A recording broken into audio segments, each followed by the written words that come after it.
बिस्मिल्लाहिर्रहमानिर्रहीम। अस्सलाम वालेकुम। प्रोग्राम आगाही के साथ मैं हूं आपका मेज़बान फैज़ान मनवर। नाज़रीन मोहतरम, आज के प्रोग्राम हुसूसन तुलबा और तालबात और शोबा तालीम से वाबस्ता अफराद के लिए इंतहाई अहम है। आज के इस प्रोग्राम में हम तालीमी बोर्ड और शोबा तालीम के मसाइल के हवाले से गुफ्तगू करेंगे और तालीमी बोर्ड और तालीम के हवाले से हर उस बात को ज़ेर बहस लाया जाएगा जिसके हवाले से एक आम आदमी जानना चाहता है। नाज़रीन मोहतरम, आज के इस प्रोग्राम में हमारे साथ चेयरमैन तालीमी बोर्ड मीरपुर जनाब प्रोफेसर शाहिद मुनीर जलाल साहब मौजूद हैं। आइए इनसे गुफ्तगू का सिलसिला शुरू करते हैं। अस्सलाम वालेकुम सर, कैसे हैं? खैरियत से हैं? हाँ, बहुत शुक्रिया Faizan, thank you very much. Allah बहुत बहुत शुक्रिया आज के इस प्रोग्राम के लिए आपने वक्त दिया। सबसे पहले मैं आपसे पूछना चाहूँगा, जानना चाहूँगा कि इस वक्त तालीमी बोर्ड को दरपेश मसाइल क्या क्या हैं? Thank you Faizan. इससे पहले कि मैं आपके सवाल का जवाब दूँ, आपका बहुत बहुत शुक्रिया, आपके चैनल का बहुत बहुत शुक्रिया कि आज आपने इतने अहम मौजू जो है उसके ऊपर बात करने का वक़्त दिया, और इसके लिए मैं आपका और आपके चैनल का इंतहाई मशकूर हूँ। हाँ, कोई भी अदारा मसाइल के बग़ैर नहीं हो सकता। उसमें उसके कुछ इंटरनल मसाइल होते हैं और कुछ उसके एक्सटर्नल मसाइल होते हैं, और कुछ ऐसे मसाइल होते हैं जो कि उसके ऊपर इम्पोज़ कर दिए जाते हैं। जैसा कि आप सब जानते हैं कि तालीमी बोर्ड जो है वो पाकिस्तान के दीगर बोर्ड की तरह एक ऐसी अथॉरिटी है, एक ऐसी बॉडी है जो कि एजुकेशन से डायरेक्टली रिलेट करती है। ये कोई बिज़नेस इंस्टीट्यूशन नहीं है या कोई कमाई का अदारा नहीं है, बल्कि एक ऐसा अदारा है जो कि बच्चों के इम्तहान लेता है और उसके बाद उनके रिज़ल्ट्स अनाउंस करता है।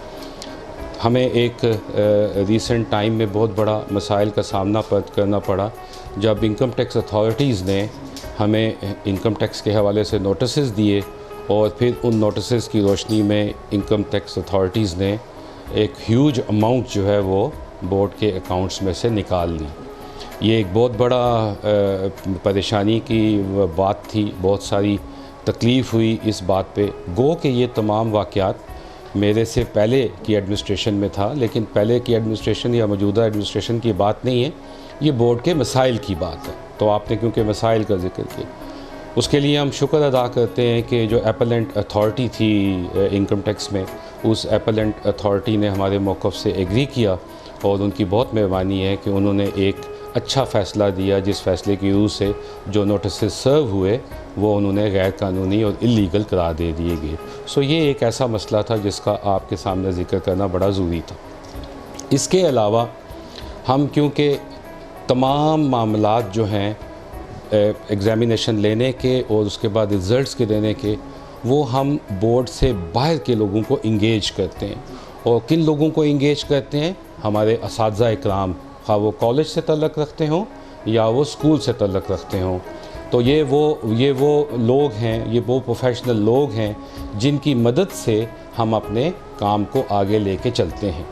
वहाँ पे उनको कई दफ़ा इंगेज करने में, अच्छे लोगों की तलाश में हमें डिफ़िकल्टीज़ पेश आती हैं, लेकिन मैं आपको एक बात बड़ी ख़ुशी से बयान करता हूँ कि मौजूदा हुकूमत में जो हमारे वज़ीर तालीम हैं, उनकी मदद से और जो स्कूल और कॉलेज की अथॉरिटीज़ हैं उनकी मदद से इंशाअल्लाह ताला हमारे ये मसाइल भी जल्द हल हो जाएंगे, और इंशाअल्लाह ताला बहुत अच्छे अफराद, बहुत अच्छे प्रोफेशनल्स को हम इंगेज करेंगे, और इंगेज करके इंशाअल्लाह ताला अपने मामलात को हल करेंगे। ये बताइएगा, अगर पाकिस्तान के तालीमी बोर्ड का AJ के बोर्ड से मुवाजना किया जाए तो आप इसको किस पोजीशन पे देखते हैं?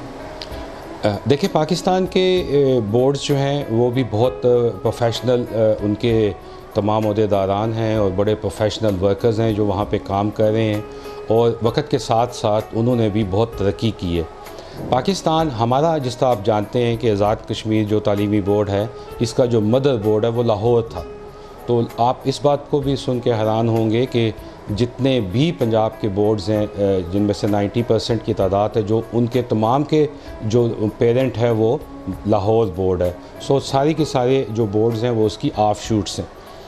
हमारा बोर्ड इंशाअल्लाह ताला अल्लाह के फजल व करम से पाकिस्तान के टॉप बोर्ड्स में तस्वर होता है, और ये मैं नहीं कह रहा, बल्कि जो पाकिस्तान की जो IBCC है और PBCC है, जो बड़ी अथॉरिटीज़ हैं, वो भी इस बात पे एक्नॉलेज करते हैं कि आज़ाद जम्मू एंड कश्मीर तालीमी बोर्ड का मेयार, इनके एग्ज़ाम करने का कंडक्ट, इनकी मार्किंग सिस्टम पाकिस्तान के अच्छे बोर्ड्स जो हैं उसमें इसका शुमार किया जा सकता है।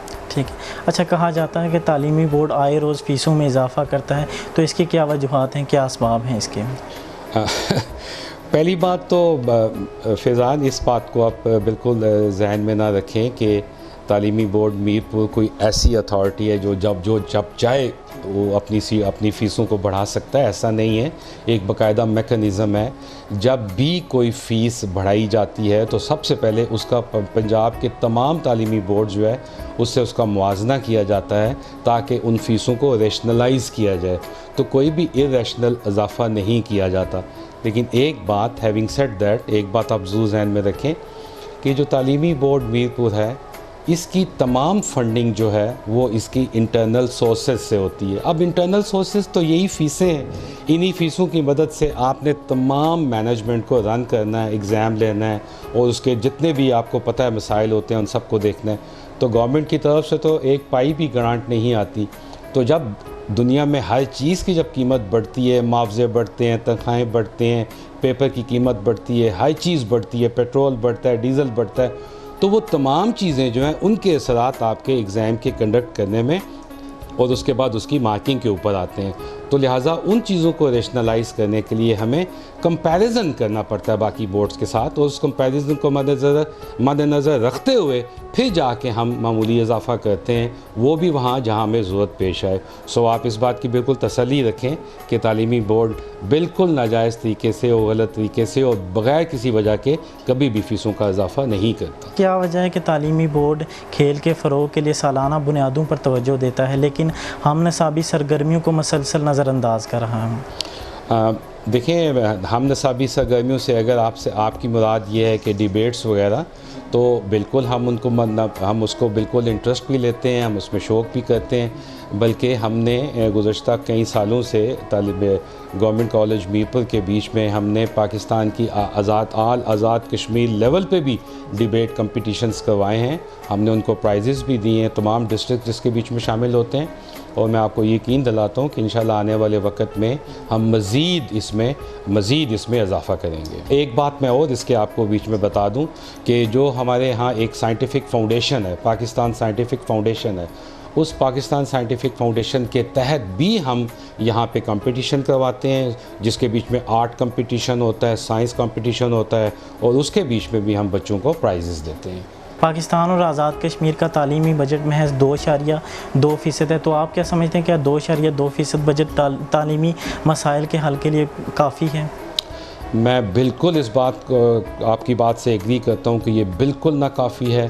तालीमी बजट जो है उसको एटलीस्ट जीडीपी का 4% होना चाहिए कम से कम, तब जाके आप जो बात आप कहते हैं कि हम तालीम इंतहाई इम्पोर्टेंट है, सब कुछ है, तब जाके आप मुश्किल से उस तालीम की बेसिक रिक्वायरमेंट्स जो हैं उनको पूरा कर सकते हैं। लिहाजा ये बजट बिल्कुल कम है और इसमें इजाफ़ा होना चाहिए। होशरुबा महंगाई की वजह से एक गरीब का बच्चा तालीम से महरूम न होता हुआ नज़र आता है। आप क्या तालीमी बोर्ड ने कोई ऐसा अदारा या कोई ऐसा फ़ंड कायम कर रखा है जो गरीब के बच्चों की कफ़ालत कर सके ताकि वो भी तालीम के ज़ेवर से आरास्ता हो सकें?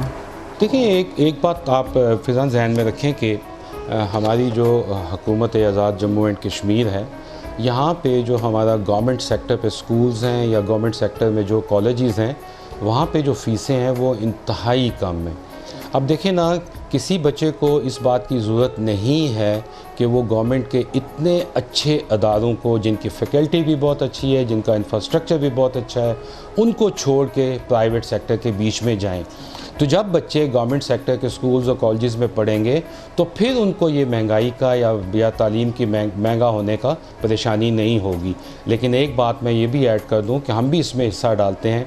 हम जितने आज़ाद जम्मू एंड कश्मीर में matric in first year, second year, third year, fourth year और ख़ास तौर पे जो हमारे मैट्रिक और इंटरमीडिएट सतह के जो बच्चे होते हैं, उन टॉप 20s को हम प्राइजेज़ भी देते हैं, कैश प्राइजेज़ भी देते हैं, और ये सिलसिला उनकी प्रोफेशनल तालीम जारी होने तक साथ रहता है। सो हम इसमें बिल्कुल कंट्रीब्यूट कर रहे हैं और आगे भी इंशाल्लाह ताला हम इसके बीच में कंट्रीब्यूट करेंगे। प्रोफेसर साहब, हमें ये बताइएगा, तालिब इल्म पेपर मार्किंग, रीचेकिंग और फ़ीसों में आए रोज़ इजाफे की वजह से तालीमी बोर्ड से नाला नज़र आता है, ऐसा क्यों है?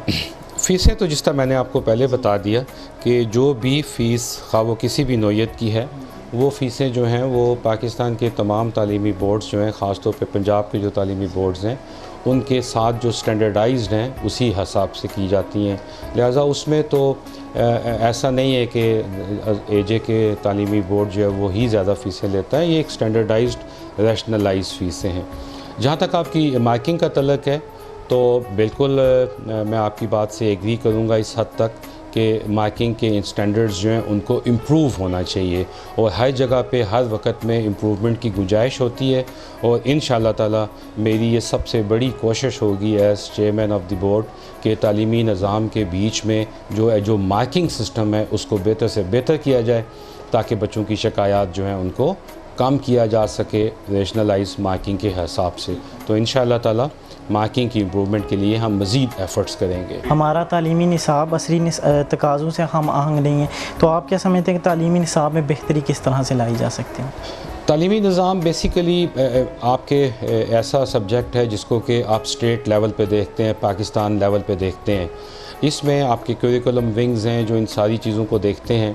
हाँ, मैं डेफ़िनेटली अपनी राय की मेरी राय आपने पूछी है तो मैं डेफ़िनेटली ये कहूँगा कि जब भी कोई करिकुलम को देखा जाए, उसको रिवाइज़ किया जाए तो उसको दुनिया के तमाम जो ख़ित्ते हैं वहाँ की जो डेवलपमेंट्स हैं उन डेवलपमेंट्स को मद्देनज़र रखते हुए देखना चाहिए। और ऑब्वियसली आपने उसको अपने ख़ित्ते के हिसाब से भी देखना है, अपनी सोशल बैकग्राउंड के हवाले से भी देखना है, अपनी रिलीजियस बैकग्राउंड के हवाले से भी देखना है।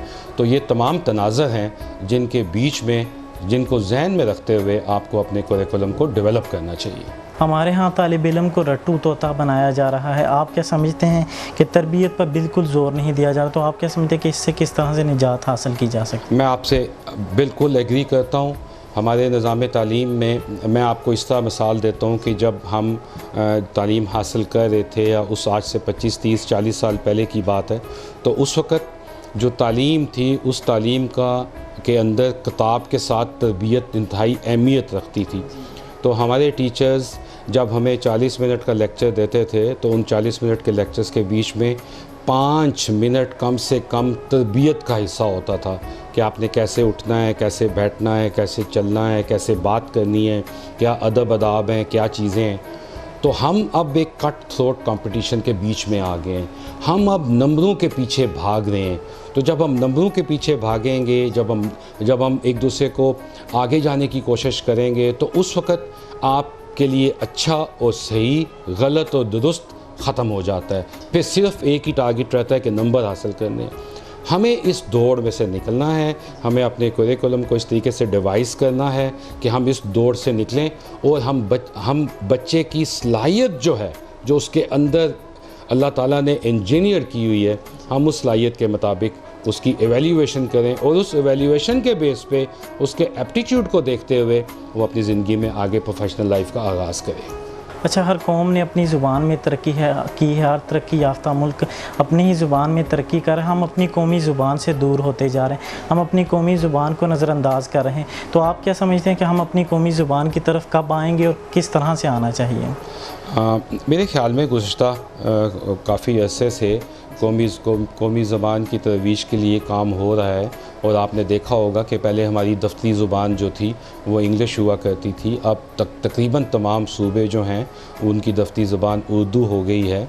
So Urdu has taken over the English language और उसको बड़ा अच्छी बात है। हमें इसको आगे लेके चलना चाहिए, बिल्कुल इसको इम्प्रूव भी करना चाहिए, लेकिन हमें इस ग्लोबल विलेज के अंदर भी रहना है। सो हमें इस ग्लोबल विलेज के अंदर रहते हुए जो दुनिया है उसके साथ भी मीट अप करना है। सो हमें एक बैलेंस क्रिएट करना होगा ताकि हम अपनी नेशनल लैंग्वेज से भी दूर ना हों और हम दुनिया के साथ कम्पीट भी कर सकें। तालीमी बोर्ड के इम्तहानी निज़ाम को अक्सर तनकीद का हदफ बनाया जाता है, तो इसकी क्या वजूहात हैं? देखें, इम्तहानी निज़ाम जो है वो तो उसमें तो मुझे कोई ऐसी गलती, ऐसी खामी नज़र नहीं आती। हाँ, उसकी इम्प्लीमेंटेशन के बीच में हम इम्प्रूवमेंट्स की गुंजाइश रखते हैं। मिसाल के तौर पे आप अगर मैट्रिक को देखें तो मैट्रिक में आज़ाद कश्मीर के बीच में तकरीबन 350 सेंटर है और ये 350 सेंटर जो है ये नीलम में हिलमत से लेके भीमबर डिस्ट्रिक्ट में खैरोवाल तक हमारे सेंटर्स हैं। अब आप इस तमाम सिनेरियो को देख लें, इस तमाम जियोग्राफिकल लोकेशन को देख लें, वहाँ पे आप ये कह सकते हैं कि इन 340 सेंटर्स के अंदर जो एग्ज़ामिनेशन का माहौल है वो एक जैसा है या नहीं है। आइडियल सिचुएशन जो मैं चाहता हूँ वो ये है कि हिलमत में बैठा हुआ बच्चा और खैरोवाल में बैठा हुआ बच्चा, इसके दरमियान में जितने भी सेंटर्स हैं उन तमाम सेंटर्स में एक ही माहौल हो और एक ही इन्वायरमेंट के बीच में आप एग्ज़ाम लें। ये मेरा टारगेट है। यस, इसमें अगर कहीं प्लस माइनस हो रही थी तो उसको हमने दूर करना है, ताकि कहीं पे बैठा हुआ बच्चा यही समझे कि अगर आज मैं ये पेपर जिस तरीके से हल करूँ, इसी किस्म का स्टाफ, इसी किस्म की सख्ती, इसी किस्म की इन्विजिलेशन एक्स सेंटर में भी है, तो जब ये कॉन्फिडेंस बच्चे के अंदर आ जाएगा तो मेरे ख्याल में उसका कॉन्फिडेंस बोर्ड के ऊपर भी हो जाएगा और सिस्टम के ऊपर भी हो जाएगा इंशाअल्लाह ताला। प्रैक्टिकल्स के मसाइल पर अब तक काबू क्यों नहीं पाया जा रहा? मैं आपको इंतहाई खुशी से ये बात बताता हूँ कि प्रैक्टिकल के सिस्टम के बीच में हमने बहुत सारी चेंजेस इस दफ़ा लाई। सबसे पहली चेंज ये हमने लाई कि कोई बच्चा अपने सेंटर या अपने कॉलेज के बीच में प्रैक्टिकल नहीं देगा। हमने इंटर डिस्ट्रिक्ट एग्ज़ामिनर्स लगाए। कोई ज़िले का जो एक ज़िले में जहाँ पे वो पढ़ाता है वो उस ज़िले के अंदर एग्ज़ामिनेशन ड्यूटी नहीं देगा प्रैक्टिकल की। ये बहुत सारी हमने तब्दीलियाँ लाई हैं, हमें इसमें मज़ीद तब्दीलियाँ लेके आ रहे हैं और इंशाअल्लाह ताला आने वाले वक्त में आप देखेंगे कि हम प्रैक्टिकल निज़ाम को मज़ीद बेहतर करेंगे और हम और बच्चों को कॉन्फिडेंस होगा और पेरेंट्स को कॉन्फिडेंस भी होगा कि हमारे बच्चों के साथ ना तो कोई ज़्यादती है ना कोई नाइंसाफ़ी है। क्या ये बात दुरुस्त है कि अब एक तालिब इल्म को पास होने के लिए 45% नंबर दरकार होंगे, तो क्या आप समझते हैं क्या 33% नंबर ही बरकरार रहने चाहिए या नहीं? देखें, ये हमारी government of Azad Jammu and Kashmir ने ये कानून पास किया है कि जो पास परसेंटेज यूनिवर्सिटी और बोर्ड लेवल पे होगी वो 45% होगी इंस्टेड ऑफ 33%। इसमें कोई शक नहीं है कि इसके पीछे जो नीयत का फरमा है और जो सोच है वो ये है कि हम अपने एजुकेशन स्टैंडर्ड को लिफ्ट करें, हम उसको ऊपर लेके जाएं ताकि हमें पता चल जाए कि ये बच्चे फर्दर एजुकेशन में जा सकते हैं और उनको एक बेहतर मौके भी हासिल हों, और उसके बाद जो बच्चे नहीं जा सकते उनको टेक्निकल एजुकेशन की तरफ या टेक्निकल साइट्स की तरफ लेके जाया जाए, जिस तरह के हमारे वोकेशनल ट्रेनिंग इंस्टीट्यूट्स कायम किए गए। इस वक्त जो मुश्किल पेश हाल है वो ये है कि पाकिस्तान के तमाम सूबों में जो पास परसेंटेज है अभी वो 33% है। तो जब तक ये तमाम सूबों में ये 45% नहीं हो जाएगी उस वक्त तक थोड़ी सी डिफ़िकल्टीज़ हैं, जिसको इंशाअल्लाह ताला मुझे पूरी उम्मीद है कि हम भी देख रहे हैं और गवर्नमेंट भी देख रही है, और जब हम एट पार हो जाएंगे तो उस वक्त फिर इसके ऊपर अमल दरामद करना जो होगा वो आसान होगा इंशाअल्लाह। अच्छा, ये बताइएगा उस्ताद, वालिदैन और तालिब इल्म में से तालीमी निज़ाम की बेहतरी के लिए सबसे अहम किरदार किसका है? देखिए फ़िज़ान, एक बात आप जहन में रखें कि आप एक एजुकेशन में एक ट्रायंगल है, एजुकेशन एक ट्रायंगल में है। उस ट्रायंगल के 3 पार्ट्स हैं, उन तीनों पार्ट्स में एक में स्टूडेंट है, एक में टीचर है, एक में पेरेंट है। आप इस ट्रायंगल के किसी हिस्से को ये नहीं कह सकते कि ये इम्पोर्टेंट नहीं है। जब तक ये तीनों ट्रायंगल्स में अपना अपना हिस्सा नहीं डालेंगे, इक्वल कंट्रीब्यूशन नहीं करेंगे, हम बेहतरी की तरफ नहीं जा सकते। सो आप ये जहन में रखें कि पेरेंट्स, टीचर्स एंड स्टूडेंट्स ये तीनों बहुत इंपॉर्टेंट हैं, और जब ये तीनों अपना हिस्सा डालेंगे आपके एजुकेशन स्टैंडर्ड्स और आपके मसाइल ख़ुद ब खुद कम होना शुरू हो जाएंगे। कोई ना कोई इस ट्रायंगल में अपना रोल प्ले नहीं करता, जिसकी वजह से आपके स्टैंडर्ड्स जो हैं उनके ऊपर असर आता है और आपको डिफ़िकल्टीज़ पेश करनी पड़ती है। हमारे निसाब तालीम में से कश्मीर की सकाफ़त और तहज़ीब को मसलसल नज़रअंदाज किया जा रहा है, तो आप क्या समझते हैं कि नौजवान नस्ल के लिए अपनी तहज़ीब और सकाफ़त से आगाही कितनी ज़रूरी है? इंतहाई ज़रूरी है, इंतहाई ज़रूरी है। हम कश्मीरी हैं, हमें कश्मीरी होने पे फ़ख्र है, हमारी एक तारीख़ है, हमारी एक बहुत लंबी जदोजहद उसके बीच में शामिल है। स्पेशली लास्ट 72 ईयर्स में जो सब्जुगेशन, जो मुश्किलात हमारे ऑक्युपाइड कश्मीर के लोग फेस कर रहे हैं, वो तमाम बातें जो हैं वो हमारे निज़ाम तालीम में उसको का हिस्सा होना चाहिए। हमारे बच्चों को पता होना चाहिए कि कश्मीरियों ने कितनी जानें कुर्बान की हैं पाकिस्तान के बनाने में। उनको पता होना चाहिए कि कश्मीरी पाकिस्तान से कितनी मोहब्बत करते हैं। उनको पता होना चाहिए कि आज भी कश्मीरी जब इंडियन ऑक्यूपाइड कश्मीर में शहादत हासिल करता है तो उसकी डेड बॉडी को, उसके ताबूत को पाकिस्तान के परचम में रख के उसकी तदफीन की जाती है। आज भी बच्चे जब गोली खाते हैं तो उनके हाथों में पाकिस्तान का परचम होता है। ये तमाम बातें ना सिर्फ़ आज़ाद कश्मीर या कश्मीर के अंदर लोगों को पता होना चाहिए, बल्कि ये पाकिस्तान के अंदर भी लोगों के पता होना चाहिए। नौजवान नस्ल को पता होना चाहिए कि कश्मीर पाकिस्तान के लिए कितना ज़रूरी है। और इसीलिए कायदे आज़म ने कहा था कि कश्मीर पाकिस्तान की शाहराग है। तो जब शाहराग इतनी अहमियत होती है तो उस वहाँ के लोग, वहाँ के अवाम, ना सिर्फ वहाँ की ज़मीन बल्कि वहाँ के अवाम जो हैं, वहाँ के जो लोग जो हैं वो भी उतनी ही अहमियत रखते हैं। लिहाजा मैं आपसे एग्री करता हूँ कि निज़ाम तालीम के बीच में कश्मीर के बारे में, कश्मीरियों की जदोजहद के बारे में ज़रूर हिस्सा होना चाहिए और उसको इसके बीच में इम्पॉर्टेंट जगह मिलनी चाहिए। प्रोफेसर शाहिद मुनीर जराद साहब, ये बताइएगा तालीमी बोर्ड की बेहतरी के लिए आप क्या क्या इक़दाम कर चुके हैं और क्या कर रहे हैं? Thank you once again Faizan. हमने बहुत सारे कंक्रीट मेजर्स बोर्ड के निज़ाम की बेहतरी के लिए किए हैं, जिसके बीच में बायोमेट्रिक सिस्टम हमने इंस्टॉल कर दी है अल्हम्दुलिल्लाह, और वो बड़ा कामयाबी से काम कर रहा है। हम इंशाअल्लाह ताला मैट्रिक जो है उसको भी ऑनलाइन करने की कोशिश कर रहे हैं। और आपको इल्म होगा कि इससे पहले हम FSC जो है उसको ऑनलाइन कर चुके हुए हैं। इसके अलावा वन विंडो ऑपरेशन जो है उसकी भी हम मुकम्मल तैयारी कर चुके हैं और इंशाअल्लाह ताला बहुत जल्द हम उसका भी इफ्तिताह करेंगे। और इसके अलावा आपको सुन के ये खुशी होगी कि हमारे आज़ाद कश्मीर में इस वक्त 2 इलाकाई दफातर हैं। एक जो है वो रावलाकोट में है और दूसरा जो है वो मुज़फ़्फ़राबाद में है।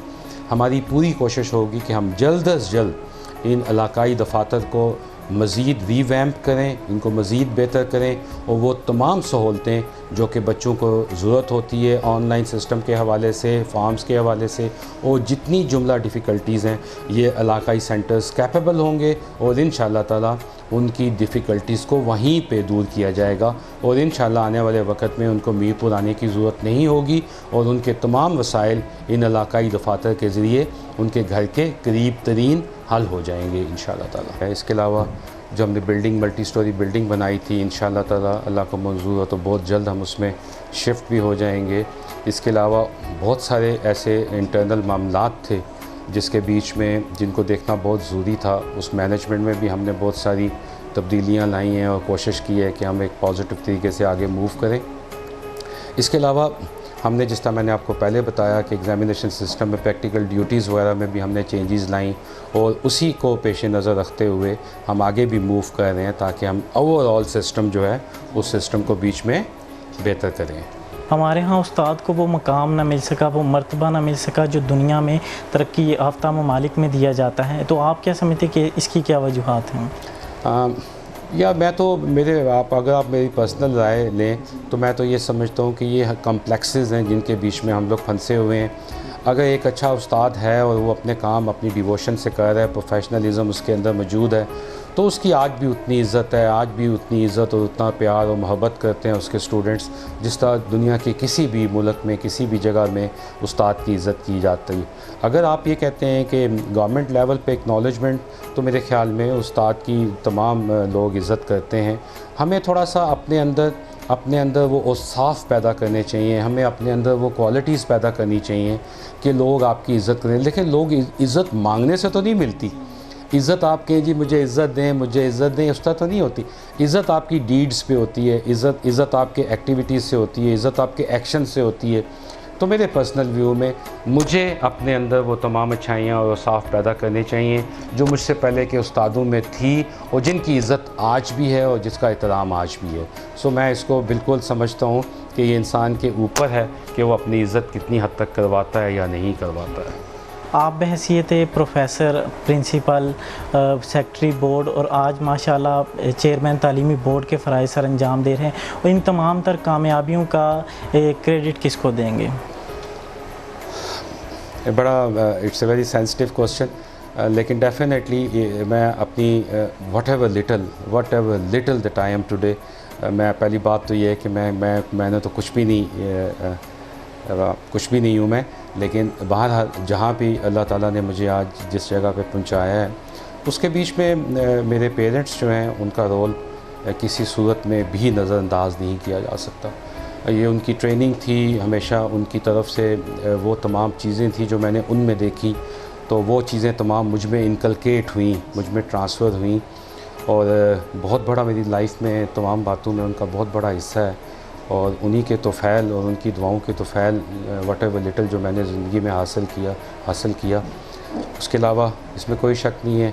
असातिज़ा इकराम, बहुत अच्छे असातिज़ा इकराम मुझे मिले, उनका बहुत बड़ा रोल है इसके बीच में। और फिर उसके बाद इन्वायरमेंट और वो सोसाइटी जिसके बीच में हमारा ब्रॉट अप हुआ, उस सोसाइटी का भी अपना एक रोल है। तो ये तमाम चीज़ें हैं जो किसी भी इंसान के बीच में उसकी नाकामी या उसकी कामयाबी के बीच में जिनका असर होता है।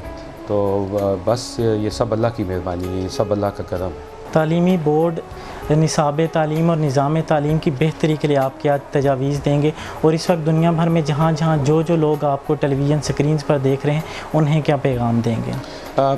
सबसे पहली बात तो मैं डेफिनेटली सबको यही कन्वे करूँगा कि there is no shortcut to hard work. मेहनत किए बगैर ज़िंदगी में कुछ हासिल नहीं होता। तो पहली बात तो अपनी ज़िंदगी में ये रखें कि आपने मेहनत करनी है। उसके बाद अपने टीचर्स, अपने उस्ताज़ा इकराम की, और टीचर्स सिर्फ़ टेक्स्ट बुक टीचर नहीं होते, वो तमाम टीचर होते हैं जो आपको किसी गलत बात से रोकने के लिए कहते हैं, जो आपको अच्छाई की तरफ आगे ले जाने के लिए कहते हैं, वो सब आपके टीचर हैं। तो उन लोगों का जो आपको अच्छाई का सबक देते हैं, जो आपको बुराई से रोकते हैं, आप उनकी इज़्ज़त करें, आप उनकी कदर करें, आप उनकी बात मानें, आप मेहनत करें, नीयत को साफ़ रखें।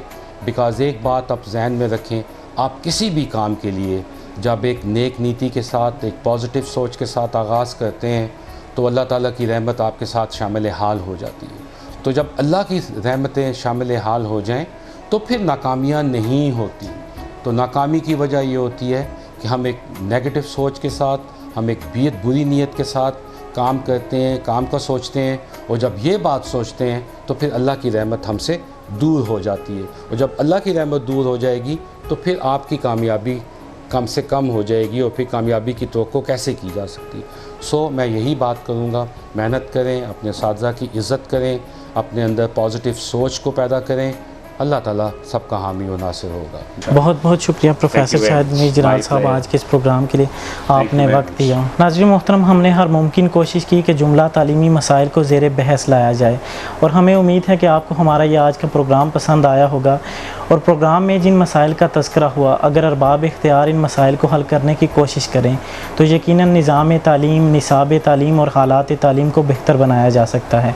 नाज़रीन मोहतरम, अपना और अपने इर्द गिर्द बसने वाले तमाम अहबाब का बहुत सारा ख्याल रखिएगा। आज के प्रोग्राम से इतना ही, और अगर मज़ीद किसी और अहम मामले की जानिब आप हमारी तवज्जो दिलाना चाहें तो हमारा ईमेल एड्रेस और व्हाट्सअप नंबर आप अपनी टेलीविज़न स्क्रीन पर देख सकते हैं। तो आज के लिए अपने मेज़बान फैज़ान मनवर को इजाज़त दीजिए। अल्लाह निगहबान।